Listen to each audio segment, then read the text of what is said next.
आपादमौलिपर्यन्तं गुरूणामाकृतिं स्मरेत् तेन विघ्नाः प्रणश्यन्ति सिद्ध्यन्ति च मनोरथाः। जन्माद्यस्य यतोऽन्वयादितरतश्चार्थेष्वभिज्ञस्वराट् तेने ब्रह्महृदाय आदिकवये मुह्यन्ति यं सूरयः। तेजो वारिमृदां यथा विनिमयो यत्र त्रिसर्गो मृषा धाम्ना स्वेन सदा निरस्तकुहकं सत्यं परं धीमहि। नमामि व्यासदासस्य पूर्णबुद्धेः पदाम्बुजे न तामरशिरोरत्नराजिनी राजिते सदा। अस्मद्गुरुसमारम्भां टीकाकृत्पादमध्यगां श्रीमदाचार्यपर्यन्तां वन्दे गुरुपरम्पराम्। नारायणं नमस्कृत्य नरं चैव नरोत्तमं देवीं सरस्वतीं व्यासं ततो ग्रन्थमुदीरये। ಶ್ರೀ ಗುರುಭ್ಯೋ ನಮಃ.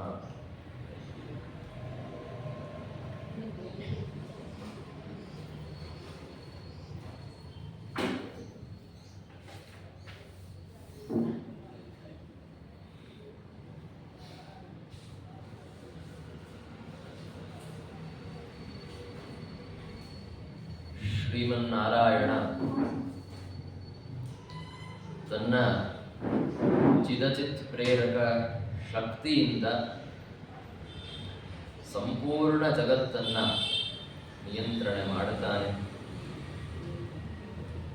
ಆ ಸಂಪೂರ್ಣ ಜಗತ್ತಿನಲ್ಲಿ ಪ್ರತಿಯೊಬ್ಬ ಜೀವಿಯ ಶರೀರದಲ್ಲಿ ಅವನಿದ್ದರೂ ಕೂಡ ಅವನಿಗೆ ಮಾತ್ರ ಯಾವ ವಿಕಾರಗಳಿಲ್ಲ. ಅವನು ನಿರ್ವಿಕಾರನಾಗಿ ಇದ್ದುಕೊಂಡು ಎಲ್ಲವನ್ನ ನಿಯಂತ್ರಣೆ ಮಾಡುತ್ತಾನೆ. ಎಲ್ಲವೂ ಅವನ ವಶದಲ್ಲಿದೆ. ಆದ್ದರಿಂದ ಯಾರು ಯಾವ ವಿಷಯದ ಬಗ್ಗೆಯೂ ದುಃಖ ಪಡಬಾರದು ಅಂತ ತತ್ವೋಪದೇಶವನ್ನ ಹಿರಣ್ಯಕಶಿಪು ತನ್ನ ಬಂಧುಗಳಿಗೆ, ಮುಖ್ಯವಾಗಿ ತಮ್ಮ ತಾಯಿ ಹಿರಣ್ಯಾಕ್ಷನ ಪತ್ನಿ ಮತ್ತು ಪುತ್ರರು ಅವರಿಗೆಲ್ಲ ಈ ತತ್ವೋಪದೇಶವನ್ನ ಮಾಡಿದ. ತಾನು ತತ್ವೋಪದೇಶವನ್ನ ಮಾಡಿ ಆ ತತ್ವೋಪದೇಶದ ಅಂಗವಾಗಿ ಶತ್ರುಗಳ ನಾಶವನ್ನ ಮಾಡಬೇಕು, ನಮ್ಮ ರಕ್ಷಣೆ ಮಾಡಿಕೊಳ್ಳಬೇಕು ಇತ್ಯಾದಿ ಎಲ್ಲ ಭಾವನೆಗಳು ಕೇವಲ ಅಜ್ಞಾನದ ಪ್ರಭಾವ ಅಂತ ಸ್ಪಷ್ಟವಾಗಿ ಹೇಳಿದ ಆ ಹಿರಣ್ಯಕಶಿಪು ಮತ್ತೆ ಆ ಅಸುರಾವೇಶದ ಪ್ರಭಾವದಿಂದ, ಶಾಪದಿಂದ ಬಂದಂತಹ ಆ ದುಷ್ಟಾವೇಶದ ಪ್ರಭಾವದಿಂದಾಗಿ ಅವನು ತಪಸ್ಸನ್ನ ಮಾಡುವುದಕ್ಕೆ ಮುಂದಾಗಿದ್ದಾನೆ. ತಪಸ್ಸು ಅಂತಂದರೆ ಏನೋ ಸುಖಮಯವಾಗಿ ಕುಳಿತುಕೊಂಡು ಮಾಡುವಂತಹ ತಪಸ್ಸಲ್ಲ, ತುಂಬಾ ಉಗ್ರವಾದಂತಹ ತಪಸ್ಸನ್ನ ಮಾಡುವುದಕ್ಕೆ ಮುಂದಾಗಿದ್ದಾನೆ. ತಪಸ್ಸಿನ ಮುಖ್ಯ ಉದ್ದೇಶ ಏನು ಅಂತಂದರೆ ತನ್ನನ್ನ ತಾನು ಅಜೇಯನನ್ನಾಗಿ ಮಾಡಿಕೊಳ್ಳಬೇಕು. ಅಂದರೆ ಯಾರೂ ಅವನನ್ನ ಗೆಲ್ಲಲಿಕ್ಕಾಗದಂತೆ ತನ್ನನ್ನು ತಾನು ಸಿದ್ಧಪಡಿಸಿಕೊಳ್ಳಬೇಕು. ಆಮೇಲೆ ತನ್ನನ್ನು ಅಜರಾಮರನನ್ನಾಗಿ ಮಾಡಿಕೊಳ್ಳಬೇಕು. ಅಂದರೆ ಅವನಿಗೆ ವಾರ್ಧಕ್ಯ ಬರಬಾರದು, ಅವನಿಗೆ ಮೃತ್ಯು ಬರಬಾರದು. ಹೀಗಾಗಿ ಬಿಟ್ರೆ ಅವನೇನಾಗುತ್ತಾನೆ, ಅಪ್ರತಿದ್ವಂದ್ವ ಅಂತ ಯಾರೂ ವಿರೋಧಿಗಳೇ ಇಲ್ಲ, ಯಾರೂ ಅವನನ್ನ ಸೋಲಿಸುವಂಥವರು ಇಲ್ಲವೇ ಇಲ್ಲ ಅನ್ನುವಂತೆ ಅವನು ಆಗಿಬಿಡುತ್ತಾನೆ. ಆ ರೀತಿ ಆಗಬೇಕು ಅಂತನ್ನುವಂತಹ ಒಂದು ಅಪೇಕ್ಷೆಯಿಂದ ಅವನು ಈ ತಪಸ್ಸನ್ನು ಮಾಡುವುದಕ್ಕೆ ಮುಂದಾಗಿದ್ದಾನೆ. ಅವನು ಹೇಗೆ ತಪಸ್ಸನ್ನ ಮಾಡಿದ ಅಂತನ್ನುವುದರ ವರ್ಣನೆಯನ್ನ ಮಾಡುತ್ತಾರೆ ಭಾಗವತದಲ್ಲಿ. ಅವನು ಮಂದರ ಪರ್ವತಕ್ಕೆ ಬಂದಂತೆ. ಮಂದರ ಪರ್ವತದ ಶಿಖರ ಪ್ರದೇಶದಲ್ಲಿ ನಿಂತುಕೊಂಡು ತಪಸ್ಸನ್ನ ಮಾಡುತ್ತಾ ಇದ್ದಾನೆ.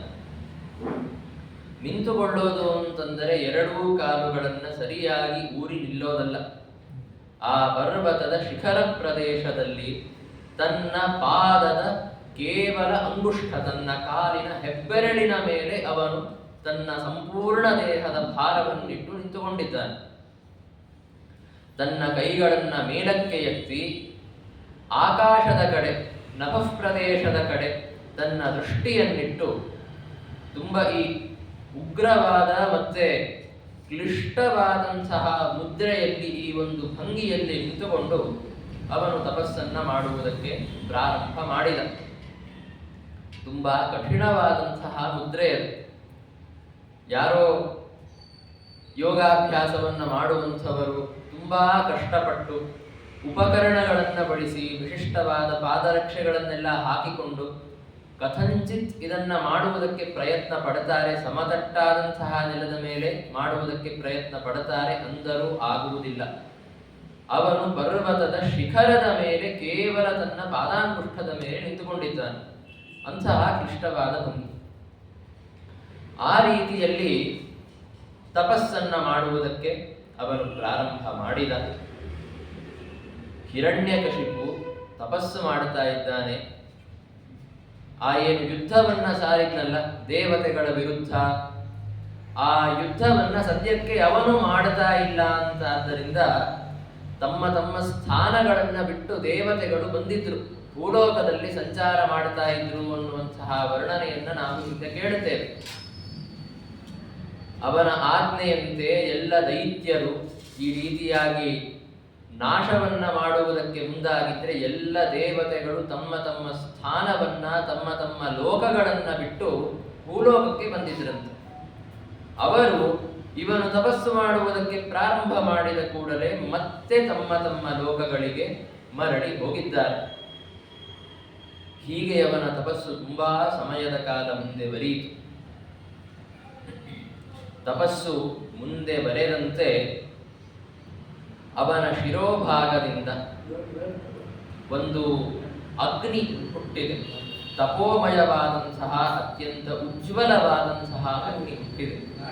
ಆ ಅಗ್ನಿ ಎಲ್ಲ ಕಡೆಗೆ, ಎಲ್ಲ ದಿಕ್ಕುಗಳಲ್ಲಿ, ಮೇಲೆ ಕೆಳಗೆ ಸುತ್ತಮುತ್ತಲು ಎಲ್ಲ ದಿಕ್ಕುಗಳಲ್ಲಿ ಅದು ಎಲ್ಲ ಜನರನ್ನ ತಾಪಿಸುವುದಕ್ಕೆ, ಬಾಧೆ ಕೊಡುವುದಕ್ಕೆ ಪ್ರಾರಂಭ ಮಾಡಿದೆ ಅಂತ ವರ್ಣನೆಯನ್ನ ಮಾಡುತ್ತಾರೆ. ನದಿಗಳು, ಸಮುದ್ರಗಳು, ಎಲ್ಲ ಜಲಾಶಯಗಳು ಕುದಿಯೋದಕ್ಕೆ ಪ್ರಾರಂಭ ಆಗಿವೆ.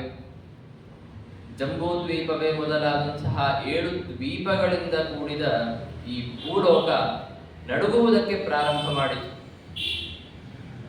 ಅವನ ಅಗ್ನಿ ಕೇವಲ ಭೂಲೋಕದ ಮಟ್ಟಿಗಷ್ಟೇ ಅಲ್ಲ, ಅದು ದೇವತೆಗಳ ಸ್ವರ್ಗಲೋಕದ ಪರ್ಯಂತ ತನ್ನ ಪ್ರಭಾವವನ್ನು ಬೀರಿದೆ.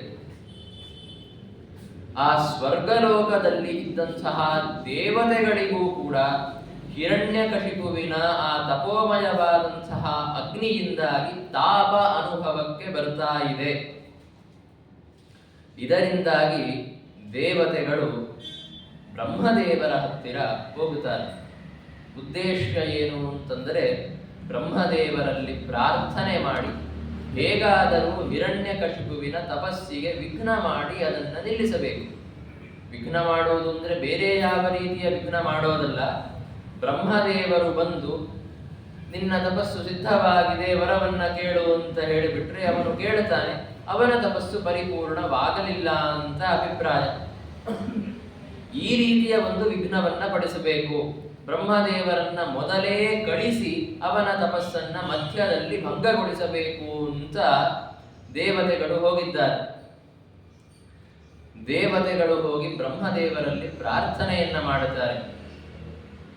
ನೀವು ಸೃಷ್ಟಿ ಮಾಡಿದಂತಹ ಲೋಕಗಳು, ನೀವು ಯಾವುದನ್ನ ನಿರ್ವಹಣೆ ಮಾಡ್ತಾ ಇದ್ದೀರಾ ಆ ಜಗತ್ತು ಈ ದೈತ್ಯರ ತಪಸ್ಸಿನ ಪ್ರಭಾವದಿಂದಾಗಿ ಬಾಧೆಗೆ ಒಳಗಾಗಿದೆ.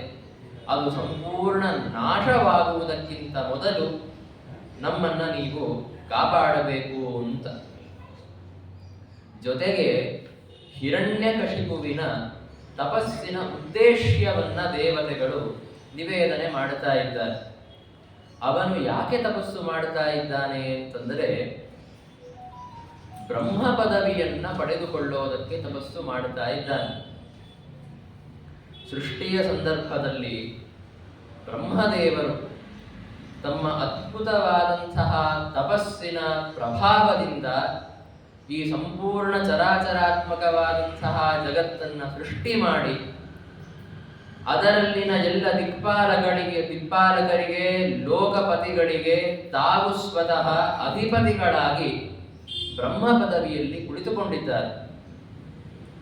ನಾನು ಕೂಡ ನನ್ನ ತಪಃಪ್ರಭಾವದಿಂದ ಆ ಬ್ರಹ್ಮ ಪದವಿಯನ್ನ ಪಡೆದುಕೊಳ್ಳಬೇಕು ಅಂತ. ಬ್ರಹ್ಮ ಪದವಿಯನ್ನ ಪಡೆದುಕೊಳ್ಳೋದಕ್ಕೆ ತುಂಬಾ ತಪಸ್ಸು ಮಾಡಬೇಕಾಗತ್ತೆ. ಅಷ್ಟು ಆಯುಷ್ಯ ಇದೆಯಾ ಅಂತಂದರೆ ಹಿರಣ್ಯಕಶಿಪುವಿನ ಅಭಿಪ್ರಾಯ ಏನಿತ್ತು?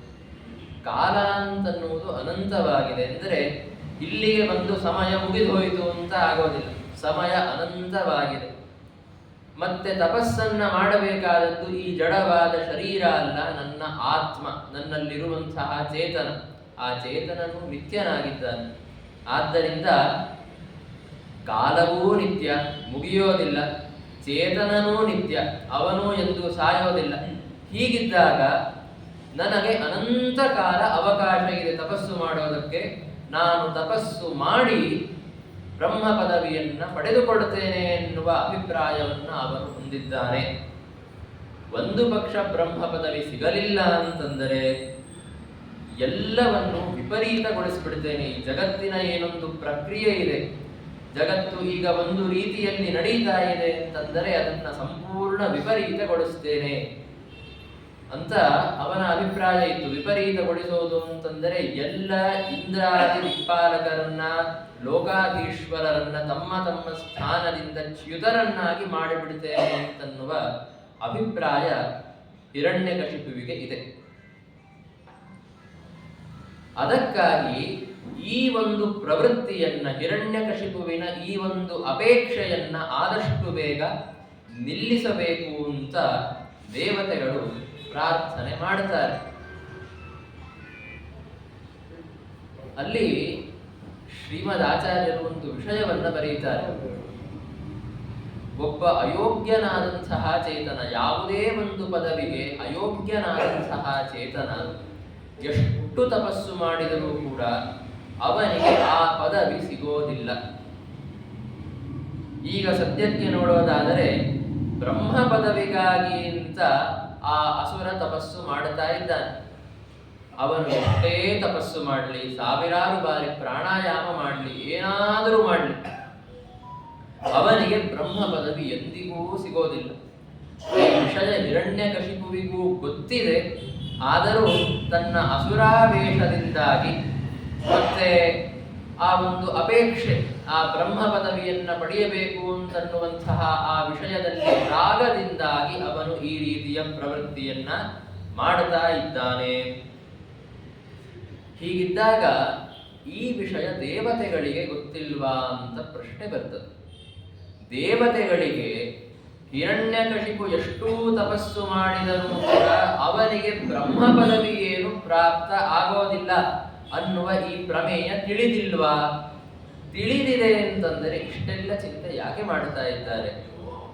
ಅವನು ತಪಸ್ಸು ಮಾಡಲಿ, ತಪಸ್ಸು ಮಾಡಿದ ಮೇಲೂ ಎಷ್ಟು ತಪಸ್ಸು ಮಾಡಿದರೂ ಅವನ ತಪಸ್ಸು ನಿಷ್ಫಲವೇ ಆಗೋದಿದೆ. ನಿಷ್ಫಲವಾಗತ್ತಷ್ಟೇ. ಅವನಿಗೇನು ಬ್ರಹ್ಮ ಪದವಿ ಸಿಗೋದಿಲ್ಲ. ಅವನ ಉದ್ದೇಶ ಖಂಡಿತವಾಗಿಯೂ ಸಿದ್ಧ ಆಗೋದಿಲ್ಲ. ಹೀಗಿದ್ದಾಗ ಬ್ರಹ್ಮದೇವರಲ್ಲಿ ಶರಣಾಗತರಾಗಿ ನಿಮ್ಮ ಪದವಿಯನ್ನ ಪಡೆದುಕೊಳ್ಳಬೇಕು ಅಂತ ಅವನು ತಪಸ್ಸು ಮಾಡುತ್ತಾ ಇದ್ದಾನೆ, ಅವನನ್ನ ನಿಲ್ಲಿಸಿ ಅಂತ ಪ್ರಾರ್ಥನೆ ಮಾಡಿದ್ಯಾಕೆ ಅಂತ ಪ್ರಶ್ನೆ. ಅದಕ್ಕೆ ಶ್ರೀಮದ್ ಆಚಾರ್ಯರು ಒಂದು ವಾಕ್ಯವನ್ನು ಉದಾಹರಿಸ್ತಾರೆ. ಪ್ರಕಾಶ ಸಂಹಿತೆಯಲ್ಲಿ ಇದಕ್ಕೆ ಉತ್ತರವನ್ನ ಹೇಳುವ ಒಂದು ವಾಕ್ಯವಿದೆ, ಅದನ್ನ ಉದಾಹರಿಸ್ತಾರೆ. ವಿಘ್ನಂ ತು ತಪಾದೀನಾಂ ವೈಯರ್ಥ್ಯಸ್ಯಾಪನುತ್ತಯೇ ಅಂತ. ಒಂದು ಪಕ್ಷ ದೇವತೆಗಳು ಹೋಗಿ ಆ ಹಿರಣ್ಯಕಶಿಪುವಿನ ತಪಸ್ಸನ್ನ ನಿಲ್ಲಿಸಲಿಲ್ಲ ಅಂತಾಗಿಬಿಟ್ರೆ ಅವನ ತಪಸ್ಸು ವ್ಯರ್ಥ ಅಂತ ಆಗಿ ಹೋಗಬೇಕಾಗುತ್ತೆ. ಮತ್ತೆ ಎಲ್ಲ ದೈತ್ಯರು ತಪಸ್ಸು ವ್ಯರ್ಥ ಅಂತ ತಿಳಿದುಕೊಂಡು ಬಿಡುತ್ತಾರೆ. ಹಾಗೆ ಯಾವತ್ತಿಗೂ ಆಗಬಾರದು. ಒಂದು ಪಕ್ಷ ಹಿರಣ್ಯಕಶಿಪುವಿಗೆ ಅವನಿಗೆ ಇಷ್ಟ ಬಂದಷ್ಟು ತಪಸ್ಸು ಮಾಡಲಿಕ್ಕೆ ಬಿಟ್ಟು, ಅವನು ತಿಳಿದುಕೊಂಡಷ್ಟು ಸಾಧನೆ ಮಾಡಲಿಕ್ಕೆ ಬಿಟ್ಟು, ಆ ಸಾಧನೆ ಮುಗಿದ ಮೇಲೂ ಅವನಿಗೆ ಅವನ ಉದ್ದೇಶ ಸಿದ್ಧವಾಗಲಿಲ್ಲ ಅಂತಂದರೆ ಈ ತಪಸ್ಸು ವ್ಯರ್ಥ ಅಂತ ಅವನಿಗೆ ಗೊತ್ತಾಗಿಬಿಡುತ್ತೆ. ಹಾಗೆ ಯಾವತ್ತಿಗೂ ಗೊತ್ತಾಗಬಾರದು. ಅಸುರರಿಗೆ ಇಂತಹ ದುಷ್ಟ ಉದ್ದೇಶಗಳಿಂದ ತಪಸ್ಸು ಮಾಡಬಾರದು, ತಪಸ್ಸು ಮಾಡುವುದು ವ್ಯರ್ಥ ಅನ್ನುವಂತಹ ವಿಷಯದ ಬಗ್ಗೆ ಎಂದಿಗೂ ತಿಳುವಳಿಕೆ ಬರಬಾರದು. ಈ ತಪಸ್ಸು ವ್ಯರ್ಥವಾಗಿದೆ, ನಾವು ಬ್ರಹ್ಮದೇವರ ಪದವಿಯನ್ನ ಅಪೇಕ್ಷಿಸಿ ತಪಸ್ಸು ಮಾಡಿದರೆ ಅದರಿಂದ ಏನೂ ಉಪಯೋಗ ಇಲ್ಲ ಅಂತನ್ನುವುದು ಗೊತ್ತಾಗಬಾರದು. ಅದಕ್ಕಾಗಿ ದೇವತೆಗಳು ಏನು ಮಾಡ್ತಾ ಇದ್ದಾರೆ, ಇಷ್ಟೆಲ್ಲ ವ್ಯವಸ್ಥೆಯನ್ನ ಮಾಡುತ್ತಾ ಇದ್ದಾರೆ. ಬ್ರಹ್ಮದೇವರಲ್ಲಿ ಹೋಗಿ ಪ್ರಾರ್ಥನೆಯನ್ನ ಮಾಡಿ ಆ ತಪಸ್ಸನ್ನು ನಿಲ್ಲಿಸುವಂತೆ ಹೇಳಿಕೊಳ್ತಾ ಇದ್ದಾರೆ. ಹೀಗೆ ಬ್ರಹ್ಮದೇವರಲ್ಲಿ ಸಾಕಷ್ಟು ಪ್ರಾರ್ಥನೆಯನ್ನ ಅವರು ಮಾಡಿದರು. ಈ ತಪಸ್ಸಿನಿಂದ ತುಂಬಾ ಸಂತಾಪ ನಮಗೆಲ್ಲ ಆಗುತ್ತಾ ಇದೆ, ಅದನ್ನ ಪರಿಹರಿಸಬೇಕು ಅಂತ ಕೇಳಿಕೊಂಡಿದ್ದಾರೆ. ಇದು ಒಂದು ವಿಚಿತ್ರ. ತಪಸ್ಸಿನಿಂದ ಜಗತ್ತಿಗೆ ಸಂತಾಪ ಆಗುವುದು ಯಾಕೆ? ಇಷ್ಟೆಲ್ಲ ಜ್ಞಾನಿಗಳು ತಪಸ್ಸನ್ನ ಮಾಡುತ್ತಾನೇ ಇರ್ತಾರೆ, ಅದರಿಂದ ಎಂದಿಗೂ ಜಗತ್ತಿಗೆ ತೊಂದರೆಯಾದದ್ದು ಅಂತ ಇಲ್ಲ. ಎಲ್ಲರೂ ತಪಸ್ಸು ಮಾಡುತ್ತಾರೆ. ಶ್ರುತಿಯಲ್ಲಿ ಹೇಳಿದ ಪ್ರಕಾರ ತಸ್ಯ ಜ್ಞಾನಮಯಂ ತಪಃ ಅಂತ. ಶ್ರೀಮನ್ನಾರಾಯಣನ ಜ್ಞಾನವೇ ಸರ್ವೋಚ್ಚವಾದಂತಹ ತಪಸ್ಸು ಅಂತ ಹೇಳುತ್ತಾರೆ. ಎಲ್ಲ ಜ್ಞಾನಿಗಳು ಆ ಒಂದು ತಪಸ್ಸನ್ನ ಮಾಡುತ್ತಾನೇ ಇದ್ದಾರೆ. ಎಲ್ಲರೂ ತಪಸ್ಸನ್ನ ಮಾಡುತ್ತಾ ಇದ್ದಾರೆ ಅಂತಂದ ಮೇಲೆ ತಪಸ್ಸಿನಿಂದ ಜಗತ್ತಿಗೆ ಬಾಧೆಯಾಗೋದಿದ್ರೆ ಆ ಬಾಧೆ ಯಾವಾಗಲೂ ಆಗಬೇಕು. ಹಿರಣ್ಯಕಶಿಪು ಮಾಡಿದ ಮಾತ್ರಕ್ಕೆ ಯಾಕೆ ಬಾಧೆ ಅಂತ ಪ್ರಶ್ನೆ ಬಂದರೆ ಅದಕ್ಕೆ ನಾವು ಒಂದು ವಿಷಯವನ್ನ ತಿಳಿದುಕೊಳ್ಳಬೇಕು. ಸದುದ್ದೇಶ್ಯದಿಂದ ತಪಸ್ಸು ಮಾಡಿದರೆ ಯಾವತ್ತಿಗೂ ಜಗತ್ತಿಗೆ ತೊಂದರೆಯಾಗೋದಿಲ್ಲ. ಸದುದ್ದೇಶ್ಯ ಅಂದ್ರೆ ಏನು? ಯಾವುದೇ ರೀತಿಯ ಕಾಮವಿಲ್ಲದೆ, ಯಾವುದೇ ಒಂದು ಅಯೋಗ್ಯವಾದಂತಹ ಪದವಿಯ ಅಪೇಕ್ಷೆ ಇಲ್ಲದೆ, ಕೇವಲ ಭಗವತ್ ಪ್ರೀತ್ಯರ್ಥವಾಗಿ ಶ್ರೀಮನ್ನಾರಾಯಣನ ಪ್ರೇರಣೆಯಿಂದ ನಾನು ಶ್ರೀಮನ್ನಾರಾಯಣನ ಪ್ರೀತಿಗಾಗಿಯಿಂದ ಈ ತಪಸ್ಸನ್ನ ಮಾಡ್ತಾ ಇದ್ದೇನೆ ಅನ್ನುವ ಈ ಒಂದು ಸಂಕಲ್ಪದಿಂದ ತಪಸ್ಸನ್ನ ಮಾಡಿದರೆ ಯಾವ ಸಮಸ್ಯೆ ಜಗತ್ತಿಗೆ ಆಗೋದಿಲ್ಲ. ಆದರೆ ಹಿರಣ್ಯಕಶಿಪು ಮಾಡುತ್ತಾ ಇರೋದೇನು? ಅವನು ಮೊದಲಿಗೆ ಒಂದು ದುರುದ್ದೇಶದಿಂದ ತಪಸ್ಸನ್ನ ಮಾಡುತ್ತಾ ಇದ್ದಾನೆ. ಅವನು ಸಕಾಮವಾದಂತಹ ತಪಸ್ಸನ್ನ ಮಾಡುತ್ತಾ ಇದ್ದಾನೆ. ಅವನು ಏನೋ ಬೇಕು ಅಂತ ತಪಸ್ಸು ಮಾಡುತ್ತಾ ಇದ್ದಾನೆ. ಭಗವತ್ ಪ್ರೀತಿಗಾಗಿ ತಪಸ್ಸನ್ನ ಅವನು ಮಾಡುತ್ತಾ ಇಲ್ಲ. ಏನೋ ಬೇಕು ಅಂದರೆ ದುಡ್ಡು ಬೇಕು, ಯಾವುದೋ ಸಿದ್ಧಿ ಬೇಕು, ನೀರಿನ ಮೇಲೆ ನಡೆಯುವಂತಹ ಶಕ್ತಿ ಬೇಕು ಅಂತ ಈ ರೀತಿಯಲ್ಲ. ಬ್ರಹ್ಮ ಪದವಿ ಬೇಕು ಅಂತ ತಪಸ್ಸನ್ನ ಮಾಡುತ್ತಾ ಇದ್ದಾನೆ. ಜೊತೆಗೆ ಉಗ್ರವಾದ ತಪಸ್ಸನ್ನ ಮಾಡುತ್ತಾ ಇದ್ದಾನೆ. ಅದರಿಂದಾಗಿ ಜಗತ್ತಿಗೆ ತೊಂದರೆಯಾಯಿತು. ಇಲ್ಲ ಅಂತಂದರೆ ಧಾರ್ಮಿಕವಾದ ಸಾತ್ವಿಕವಾದಂತಹ ತಪಸ್ಸಿನಿಂದ ಜಗತ್ತಿಗೆ ಇನ್ನೂ ಶಾಂತಿ ಸಿಗತ್ತೆ ಅಂತ ಶ್ರೀಮದ್ ಆಚಾರ್ಯರು ನಮಗೆ ತಿಳಿಸಿಕೊಡುತ್ತಾರೆ. ಈ ರೀತಿಯ ಉಗ್ರ ತಪಸ್ಸನ್ನ ತಡೆಯಬೇಕು ಅನ್ನುವ ಪ್ರಾರ್ಥನೆ ದೇವತೆಗಳದಾಗಿತ್ತು. ಆಗಲಿ ಅಂತ ಬ್ರಹ್ಮದೇವರು ಒಪ್ಪಿಕೊಂಡಿದ್ದಾರೆ. ಒಪ್ಪಿಕೊಂಡು ತಮ್ಮ ಹಂಸವಾಹನದ ಮೇಲೆ ಕುಳಿತುಕೊಂಡು ಮಂದರ ಪರ್ವತದ ಶಿಖರ ಪ್ರದೇಶಕ್ಕೆ ಅವರು ಬಂದಿದ್ದಾರೆ. ಅಲ್ಲಿ ಬಂದು ಹಿರಣ್ಯಕಶಿಪುವಿನ ಆ ಭಂಗಿಯಲ್ಲಿ ನಿಂತುಕೊಂಡು ತಪಸ್ಸು ಮಾಡುತ್ತಾ ಇರೋದನ್ನು ನೋಡುತ್ತಾರೆ. ಅದರ ವರ್ಣನೆಯನ್ನ ನಾವಿಲ್ಲಿ ಕಾಣುತ್ತೇವೆ. ಅವನು ಒಂದೇ ಒಂದು ಭಂಗಿಯಲ್ಲಿ ನಿಶ್ಚಲವಾಗಿ ದೇವಮಾನದಿಂದ 100 ವರ್ಷಗಳ ಕಾಲ ನಿಂತುಕೊಂಡಿದ್ದಂತೆ. ಆ ಕಾರಣದಿಂದಾಗಿ ಅವನ ಶರೀರದ ಸುತ್ತಲೂ ವಲ್ಮೀಕ ಅಂದರೆ ಹುತ್ತು ಬೆಳೆದಿತ್ತು.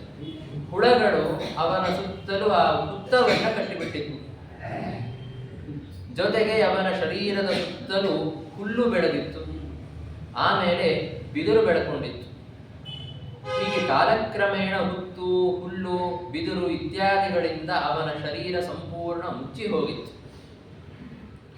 ಆಮೇಲೆ ಇರುವೆಗಳು, ಆ ಹುತ್ತು ಕಟ್ಟಿದ್ದಾವೆ ಅಂದ ಮೇಲೆ ಹುಳಗಳಿರುತ್ತೆ. ಆ ಹುಳಗಳು ಆ ಹಿರಣ್ಯಕಶಿಪುವಿನ ಶರೀರವನ್ನ, ಆ ಶರೀರದಲ್ಲಿದ್ದಂತಹ ಮಾಂಸ, ಚರ್ಮ ಇತ್ಯಾದಿಗಳನ್ನ ತಿನ್ನುತ್ತಾ ಇವೆ. ಹೀಗೆ ಒಂದು ವಿಚಿತ್ರವಾದ ಸ್ಥಿತಿಯಲ್ಲಿ ಅವನು ನಿಂತುಕೊಂಡಿದ್ದಾನೆ. ಆದರೂ ಕೂಡ ತನ್ನ ಹೃದಯ ದಾರ್ಢ್ಯವನ್ನ ಕಳೆದುಕೊಳ್ಳದೆ ಅದೇ ಭಂಗಿಯಲ್ಲಿ ನಿಂತುಕೊಂಡು ತಪಸ್ಸು ಮಾಡುತ್ತಾ ಇದ್ದಾನೆ. ಇದನ್ನ ನೋಡಿದರು ಬ್ರಹ್ಮದೇವರು. ನೋಡಿ, ನೀನು ಎದ್ದೇಳು ಅಂತ ಅವನ ಜೊತೆಗೆ ಮಾತನಾಡುತ್ತಾರೆ. ನಿನ್ನ ತಪಸ್ಸು ಸಿದ್ಧವಾಗಿದೆ, ಆ ತಪಸ್ಸಿನಿಂದ ನಾನು ಪ್ರೀತನಾಗಿದ್ದೇನೆ, ಯಾವ ವರ ಬೇಕು ಅದನ್ನ ಕೇಳಿಕೋ ಅಂತ ಹೇಳಿದರು. ಅನಂತರದಲ್ಲಿ ತಮ್ಮ ಕಮಂಡಲು ಒಳಗೆ ನೀರು ಇರುತ್ತಲ್ಲ, ಆ ನೀರಿನಿಂದ ಅವನ ಶರೀರವನ್ನ ಪ್ರೋಕ್ಷಣೆ ಮಾಡುತ್ತಾರೆ ಬ್ರಹ್ಮದೇವರು. ಪ್ರೋಕ್ಷಣೆ ಮಾಡಿದಾಗ ಅವನ ಶರೀರದಲ್ಲಿ ಏನೇನೋ ಆ ಹುಳಗಳು ತಿಂದಿದ್ದರಿಂದ ಶರೀರದ ಅವಯವಗಳೆಲ್ಲ ಸವಿದು ಹೋಗಿತ್ತು, ಅವುಗಳು ಮತ್ತೆ ಬಂದಿವೆ. ಆಮೇಲೆ ಬ್ರಹ್ಮದೇವರು ಮಾತಾಡಿಸ್ತಾರೆ, ನಿನ್ನ ಹೃದಯ ದಾರ್ಢ್ಯವನ್ನ ನಾನು ನೋಡಿದ್ದೇನೆ. ಇಂತಹ ಭಂಗಿಯಲ್ಲಿ ನಿಶ್ಚಲವಾಗಿ ಇಷ್ಟು ಸಮಯ ನಿಲ್ಲೋದೇ ಕಷ್ಟ. ಅದರ ಮೇಲೆ ಇಷ್ಟು ಹುಳಗಳು ಬಂದು ನಿಮ್ಮ ಶರೀರದ ಭಾಗಗಳನ್ನು ತಿನ್ನುತ್ತಾ ಇವೆ ಅಂತಾದಾಗ ತಮ್ಮ ಪ್ರಾಣವನ್ನ ತಮ್ಮ ಅಸ್ಥಿಗಳಲ್ಲಿ ಹಿಡಿದಿಟ್ಟುಕೊಂಡು ಈ ರೀತಿಯ ತಪಸ್ಸನ್ನು ಮಾಡುವುದು ತುಂಬಾ ಕಠಿಣವಾದಂತಹ ಕಾರ್ಯ. ಇಂತಹ ತಪಸ್ಸನ್ನ ಹಿಂದೆ ಯಾವ ಋಷಿಗಳು ಮಾಡಿಲ್ಲ, ಮುಂದೆ ಯಾವ ಋಷಿಗಳು ಮಾಡೋದಿಲ್ಲ ಅಂತ ಬ್ರಹ್ಮದೇವರು ಹೇಳಿದರು. ಅದು ತುಂಬಾ ಉತ್ತಮವಾದ ತಪಸ್ಸು ಅಂತ ಅಭಿಪ್ರಾಯ ಅಲ್ಲ. ಬ್ರಹ್ಮದೇವರನ್ನೇ ಕುರಿತು ಬ್ರಹ್ಮದೇವರ ಪದವಿಯೇ ಬೇಕು ಅಂತ ಈ ರೀತಿಯ ಉಗ್ರ ತಪಸ್ಸನ್ನ ಯಾವ ಸಾತ್ವಿಕ ಋಷಿಗಳು ಮಾಡಿಲ್ಲ, ಮಾಡೋದಿಲ್ಲ ಅಂತ ಬ್ರಹ್ಮದೇವರ ಅಭಿಪ್ರಾಯ ಇದ್ದದ್ದು. ಇಂತಹ ಒಂದು ತಪಸ್ಸಿನಿಂದ, ನಿನ್ನ ಅದ್ಭುತವಾದ ಕಾರ್ಯದಿಂದ ನಾನು ವಶೀಭೂತನಾಗಿದ್ದೇನೆ ಅಂತ ಬ್ರಹ್ಮದೇವರು ಹೇಳುತ್ತಾರೆ. ಆಮೇಲೆ ಪ್ರೋಕ್ಷಣೆ ಮಾಡಿದಂತಹ ಜಲದಿಂದಾಗಿ ಆ ಹಿರಣ್ಯಕಶಿಪುವಿನ ಶರೀರ ಮತ್ತೆ ಹಿಂದಿನಂತೆ ಅತ್ಯಂತ ಪುಷ್ಟವಾಗಿದೆ. ಏನೇನು ಅವನಿಗೆ ತೊಂದರೆಯಾಗಿತ್ತು ಆ ಎಲ್ಲ ತೊಂದರೆಗಳು ಪರಿಹಾರವಾಗಿವೆ.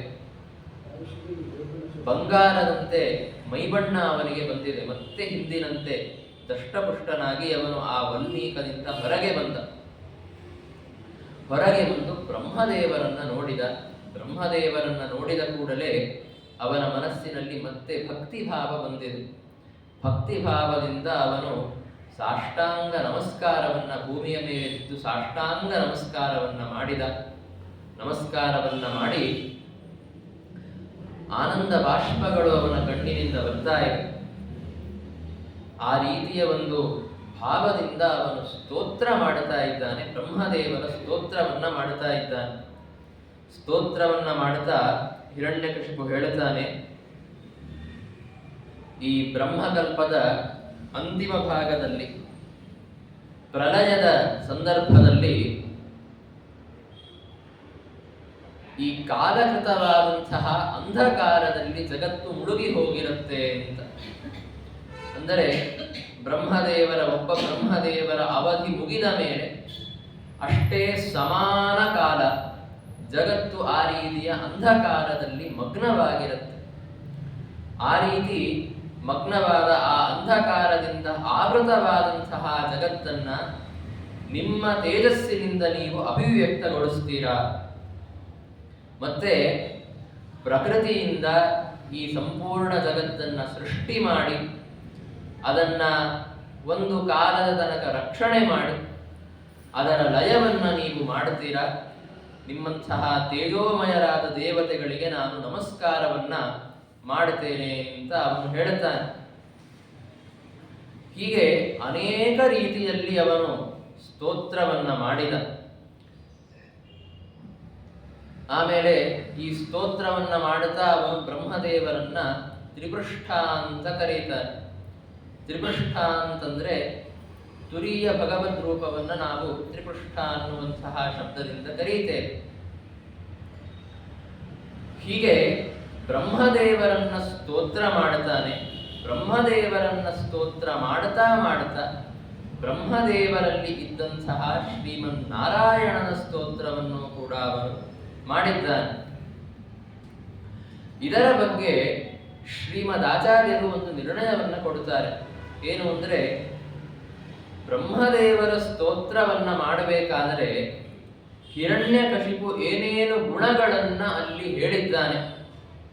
ಸ್ತೋತ್ರ ಮಾಡುವುದು ಅಂತಂದರೆ ಆ ಒಬ್ಬ ವ್ಯಕ್ತಿಯಲ್ಲಿ ಇದ್ದ ಆ ಇಷ್ಟ ದೇವತೆಯಲ್ಲಿದ್ದಂತಹ ಗುಣಗಳನ್ನ ಹೇಳುವುದು ಅಂತ ಅರ್ಥ. ಹಾಗೆ ಗುಣಗಳನ್ನ ಹೇಳಬೇಕಾದರೆ ಏನೇನು ಗುಣಗಳನ್ನ ಹಿರಣ್ಯಕಶಿಪು ಎಣಿಸಿದ್ದಾನೆ, ಅವುಗಳಲ್ಲಿ ಎಲ್ಲ ಗುಣಗಳು ಬ್ರಹ್ಮದೇವರಲ್ಲಿ ಇಲ್ಲ ಅಂತ. ಸಾಕಷ್ಟು ಗುಣಗಳು ಇಲ್ಲ. ಆ ಎಲ್ಲ ಗುಣಗಳು ಬ್ರಹ್ಮದೇವರಲ್ಲಿ ಇಲ್ಲ ಅಂತಾದ ಮೇಲೆ ಆ ಸ್ತೋತ್ರ ಕೇವಲ ಬ್ರಹ್ಮದೇವರನ್ನು ಕುರಿತು ಮಾಡಲ್ಪಟ್ಟಂತಹದ್ದು ಅಂತ ನಮಗೆ ಹೇಳಲಿಕ್ಕಾಗೋದಿಲ್ಲ. ಅದಕ್ಕಾಗಿಯೇ ಈ ಹಿರಣ್ಯಕಶಿಪು ಮಾಡಿದಂತಹ ಸ್ತೋತ್ರವನ್ನ ನಾವು ಮಿಶ್ರಸ್ತುತಿ ಎನ್ನುವ ಶಬ್ದದಿಂದ ಕರೀತೇವೆ. ಮಿಶ್ರಸ್ತುತಿ ಅಂತಂದರೆ ಕೆಲವು ಗುಣಗಳು ಬ್ರಹ್ಮದೇವರಲ್ಲಿವೆ, ಅವುಗಳು ಸಾಕ್ಷಾತ್ತಾಗಿ ಬ್ರಹ್ಮದೇವರ ಸ್ತೋತ್ರ ಅಂತ ನಾವು ಪರಿಗಣಿಸಬಹುದು. ಜೊತೆಗೆ ಆ ಗುಣಗಳು ಮುಖ್ಯವಾಗಿ ಪರಮಾತ್ಮನಲ್ಲಿಯೂ ಇವೆ ಅಂತಾದ್ದರಿಂದ ತದಂತರ್ಗತ ಭಗವಂತನ ಸ್ತೋತ್ರವೂ ಆಗಿದೆ. ಆದರೆ ಅದೇ ಸ್ತೋತ್ರದಲ್ಲಿ ಅವನು ಹೇಳುವ ಸಾಕಷ್ಟು ಗುಣಗಳು ಬ್ರಹ್ಮದೇವರಲ್ಲಿ ಇಲ್ಲ. ಏನು, ಪ್ರಕೃತಿಯಿಂದ ಈ ಎಲ್ಲ ಜಗತ್ತನ್ನ ಸೃಷ್ಟಿ ಮಾಡಿ ಅವುಗಳನ್ನ ರಕ್ಷಣೆ ಮಾಡಿ ಅವುಗಳ ಲಯಕ್ಕೆ ಕಾರಣರಾಗುತ್ತಾರೆ ಅಂತ ಏನು ಹೇಳಿದ್ದಾರೆ, ಅದು ಪರಮಾತ್ಮನಲ್ಲಿ ಇರುವಂತಹ ಗುಣ. ಅದನ್ನ ಬ್ರಹ್ಮದೇವರಲ್ಲಿದೆ ಅಂತ ಸ್ತೋತ್ರ ಮಾಡುವುದು ಸರಿ ಹೊಂದೋದಿಲ್ಲ. ಹೀಗಾಗಿ ಅಂತಹ ಗುಣಗಳನ್ನ ಎಲ್ಲಿ ಸ್ತೋತ್ರದಲ್ಲಿ ಆ ಅಸುರ ಹೇಳುತ್ತಾನೆ, ಅದು ಬ್ರಹ್ಮದೇವರಿಗಾಗಿ ಅಲ್ಲ, ಬ್ರಹ್ಮದೇವರಲ್ಲಿ ಅಂತರ್ಗತನಾದಂತಹ ಶ್ರೀಮನ್ನಾರಾಯಣನನ್ನ ಮನಸ್ಸಿನಲ್ಲಿ ಇಟ್ಟುಕೊಂಡು ಅವರ ಸ್ತೋತ್ರವನ್ನ ಮಾಡುತ್ತಾ ಇದ್ದಾನೆ ಅಂತ ನಾವು ತಿಳಿದುಕೊಳ್ಳಬೇಕು.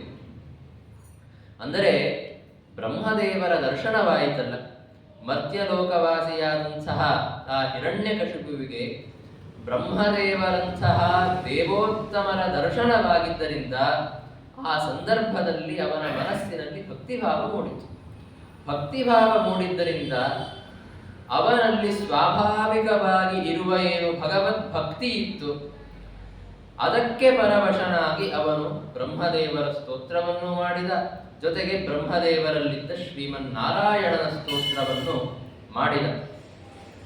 ಹಾಗೆ ಸ್ತೋತ್ರವನ್ನ ಮಾಡಿ ಕಡೆಗೆ ಅನಂತಾವ್ಯಕ್ತ ರೂಪೇಣ ಏನೇದಮಖಿಲಂ ತತಂ ಚಿದಚಿಚ್ಛಕ್ತಿಯುಕ್ತಾಯ ತಸ್ಮೈ ಭಗವತೆ ನಮಃ ಅಂತ ಹೇಳಿ ತನ್ನ ಸ್ತೋತ್ರವನ್ನು ಉಪಸಂಹಾರ ಮಾಡುತ್ತಾನೆ.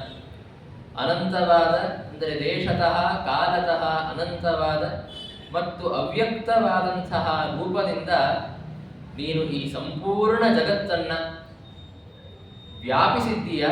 ಅಂತಹ ಎಲ್ಲ ಚೇತನ ಪ್ರೇರಕವಾದ ಶಕ್ತಿಯನ್ನ ಕೂಡಿದ ನಿನಗೆ ನಾನು ನಮಸ್ಕಾರವನ್ನ ಮಾಡುತ್ತೇನೆ ಅಂತ ಹೇಳಿದ.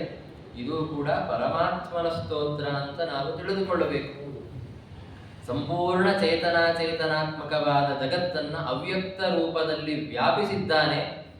ಅವೆಲ್ಲವನ್ನೂ ಪ್ರೇರಣೆ ಮಾಡುವ ಸಕಲ ಚೇತನಗಳನ್ನ ಪ್ರೇರಣೆ ಮಾಡುವ ಶಕ್ತಿಯನ್ನು ಹೊಂದಿದಂತಹ ಭಗವಂತ ಅಂತಂದರೆ ಬೇರೆ ಯಾರಲ್ಲ, ಶ್ರೀಮನ್ನಾರಾಯಣನೇ. ಅವನ ಸ್ತೋತ್ರವನ್ನ ಕಡೆಗೆ ಮಾಡಿ ಹಿರಣ್ಯಕಶಿಪು ತನ್ನ ಸ್ತೋತ್ರವನ್ನ ಉಪಸಂಹಾರ ಮಾಡಿದ. ಆಮೇಲೆ ಬ್ರಹ್ಮದೇವರು ಹೇಳಿದ್ರಲ್ಲ, ನಿನ್ನ ತಪಸ್ಸಿನಿಂದ ನಾನು ಪ್ರೀತನಾಗಿದ್ದೇನೆ, ಯಾವ ವರ ಬೇಕು ಅದನ್ನ ಕೇಳಿಕೋ ಅಂತ ಹೇಳಿದರು. ಈಗ ಅವನು ವರವನ್ನ ಕೇಳುವುದಕ್ಕೆ ಮುಂದಾಗಿದ್ದಾನೆ. ಹಿರಣ್ಯಕಶಿಪು ಅಂತಾನೆ, ಒಂದು ಪಕ್ಷ ನೀವು ನನಗೆ ಬೇಕಾದಂತಹ ವರಗಳನ್ನ ಕೊಡ್ತೀರಾ ಅಂತಾದರೆ ನಾನು ಕೇಳುವ ಈ ವರಗಳನ್ನ ಕೊಡಿ ಅಂತ. ಏನು ವರಗಳು ಅಂತಂದರೆ, ನನಗೆ ಮರಣ ಬರಬಾರದು, ನಾನು ಅಮರ ಆಗಬೇಕು ಅಂತ ಸಾಕ್ಷಾತ್ತಾಗಿ ಕೇಳಲಿಕ್ಕಂತೂ ಆಗೋದಿಲ್ಲ. ಆದ್ದರಿಂದ ಅವನೇನಂತ ಕೇಳಿದ, ನೀವು ಸೃಷ್ಟಿ ಮಾಡಿದ ಯಾವುದೇ ಭೂತಗಳಿಂದ ನನಗೆ ಮರಣ ಬರಬಾರದು, ನೀವು ಸೃಷ್ಟಿ ಮಾಡಿದಂತಹ ಯಾವುದೇ ಪದಾರ್ಥಗಳಿಂದ ನನಗೆ ಮರಣ ಬರಬಾರದು. ಅಂದರೆ ಬ್ರಹ್ಮದೇವರ ಸೃಷ್ಟಿಯಿಂದ ನನಗೆ ಮರಣ ಬರಬಾರದು. ಆಮೇಲೆ ಅಂತಃ ಪ್ರದೇಶದಲ್ಲಿ ಒಳಗಡೆ ಮರಣ ಆಗಬಾರದು, ಮನೆಯ ಒಳಗಡೆ ಮರಣ ಬರಬಾರದು, ಮನೆಯ ಹೊರಭಾಗದಲ್ಲಿ ಮರಣ ಬರಬಾರದು, ಜೊತೆಗೆ ಬೇರೆಯವರ ಆಯುಧದಿಂದ ನನಗೆ ಮರಣ ಆಗಬಾರದು, ಭೂತಲದಲ್ಲಿ ನೆಲದ ಮೇಲೆ ನನಗೆ ಮರಣ ಬರಬಾರದು, ಮತ್ತೆ ನಭಃ ಪ್ರದೇಶದಲ್ಲಿ ಆಕಾಶ ಪ್ರದೇಶದಲ್ಲಿಯೂ ನನಗೆ ಮರಣ ಬರಬಾರದು, ನರರಿಂದ ಅಂದರೆ ಮನುಷ್ಯರಿಂದ ನನಗೆ ಮರಣ ಬರಬಾರದು, ಮೃಗಗಳಿಂದಲೂ ನನಗೆ ಮರಣ ಬರಬಾರದು ಅಂತ ಈ ರೀತಿಯಾಗಿ ಅವರು ಕೇಳಿಕೊಂಡರು. ಅಂದರೆ ಬಹುಭಾಗ ನೋಡ್ಲಿಕ್ಕೆ ಹೋದರೆ ಯಾವುದರಿಂದಲೂ ಮರಣ ಬರಬಾರದು ಅನ್ನುವುದರಲ್ಲಿ ಪರ್ಯವಸಾನ ಆಗತ್ತೆ. ಆದರೆ ಹಾಗೆ ಸಾಕ್ಷಾತ್ತಾಗಿ ಕೇಳದೆ ಈ ರೀತಿಯಾಗಿ ಕೇಳಿದ.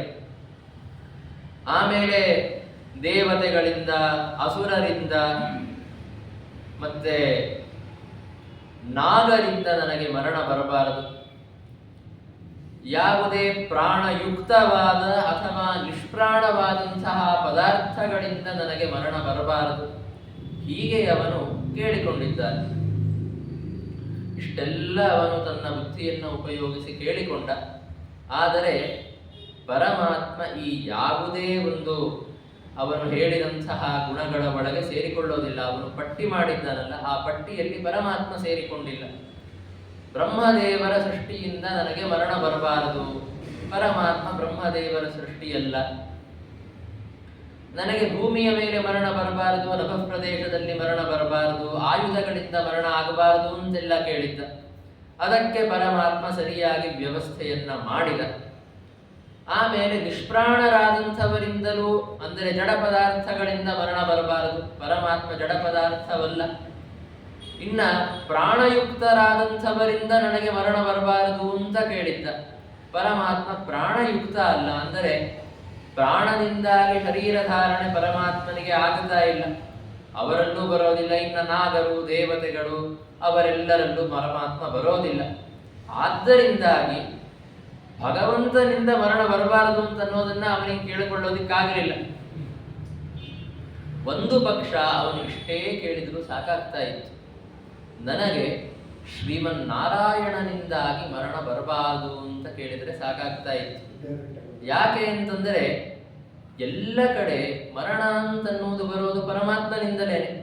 ನರುತೆ ತ್ವತ್ಕ್ರಿಯತೆ ಕಿಂಚನ ಅಂತ ವೇದದಲ್ಲಿ ಹೇಳ್ತಾರೆ. ನರುತೆ ತ್ವತ್ಕ್ರಿಯತೆ ಕಿಂಚನಾರೇ ಅಂತ.